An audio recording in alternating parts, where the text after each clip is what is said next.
What's up guys, welcome back to the channel. Today we've got Sony's newest 4K Blu-ray player for 2018, the UBPX700. It retails for $249.99. It supports high-res audio as well as content streaming in 4K. Now let's do a quick unboxing and see what we get.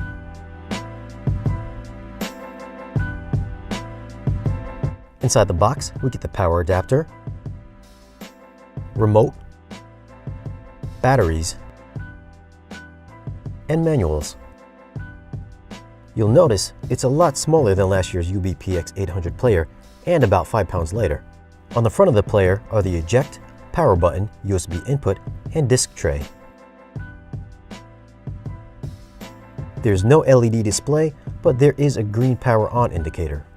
Around the rear of the device, you get the power input, LAN connection, 2 HDMI outputs, one for audio video, and one for audio output only. The remote control is model RMTV B201U. Due to the lighter weight, the power board is no longer inside the player, so you get the larger power adapter. They also did away with the heavy metal beam that was used to reduce disc vibration that was inside the X800 and 1000 models, so it does have a much smaller footprint. Now let's hook this up to the display and go through some settings. Here we have the language selection, the quick start mode, which will allow it to be turned on through a network device like an app or home control system. We have a reminder to use a high-quality HDMI cable. Now we'll connect to the Wi-Fi. And there's a new firmware update. This process will take around 5 minutes depending on your network speeds.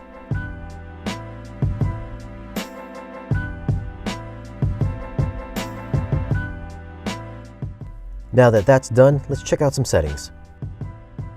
Here are the accessibility settings. Let's go to the screen settings. I'm using a projector, so I'll pick that one. I'm going to leave most of these on auto.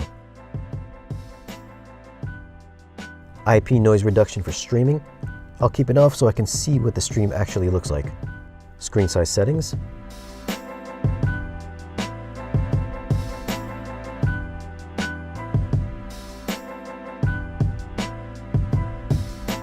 Let's go to the audio settings.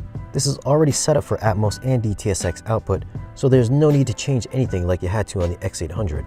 Most of these settings are exactly the same as the prior models, so I'll just let the video run through. And if need be, just pause it if you need to see something.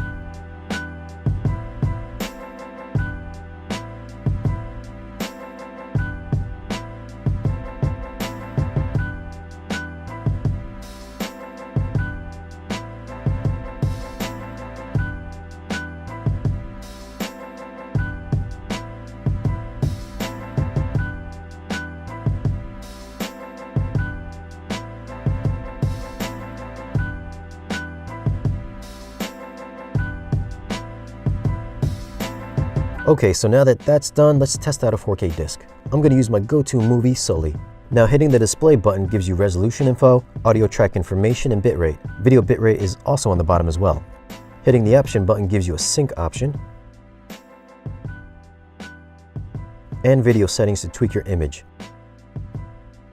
But I'm just going to keep it on direct. Let's just give a quick scroll of the other selections here.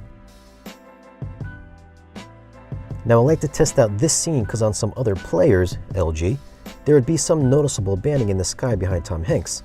Where the color changes from the lighter color to the darker shade, that's where you're going to notice some color banding. But it looks clean here like it did on the X800, since they do supposedly use the same MediaTek chip. So good job, Sony. Now let's try Netflix. I'm going to use Daredevil, and HDR is supposed to be supported.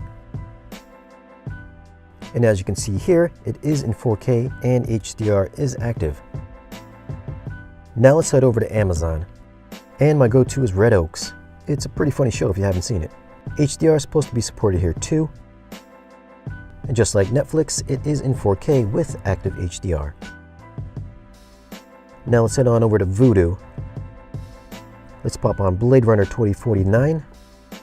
So as you can see here, we have 4K and Dolby Atmos, so that's a win in my book. But as you can see here, we're only getting 4K and no HDR. That's a bummer because it would have been the only streaming service with Atmos and 4K and HDR. But maybe in the next app update we'll see it. Now for the last one, YouTube. Let's try out Cosmos Laundromat in HDR. And YouTube does indeed stream in 4K with HDR. The image looks excellent as well, but there is a ton of banding there. So just a couple of things to note. There is currently no Dolby Vision support out of the box, but there is another Sony promised firmware update coming maybe spring, summertime. Also, Wi-Fi only seems to work on the 2 GHz band, so you may want to hardwire it for a better streaming experience. Build quality is on par with their lower-end Blu-ray player offerings, and nowhere near as premium built like the X800 and 1000 ES players. Image quality looked identical to the other 4K players mentioned, so that's a plus. It's a solid player, but price-wise, I feel it should have been around $150. So that was just a quick look and setup of the player and apps. Things will probably change if you're watching this at a later time from the initial release. Now, if you find this video useful, give it a thumbs up, leave us a comment, and let us know if you're picking up this player. I did leave a link below in the description if you want to purchase it. Be sure to check out our social media links as well. And if you're not a subscriber, hit that subscribe button for more content like this. And we'll see you again in the next one.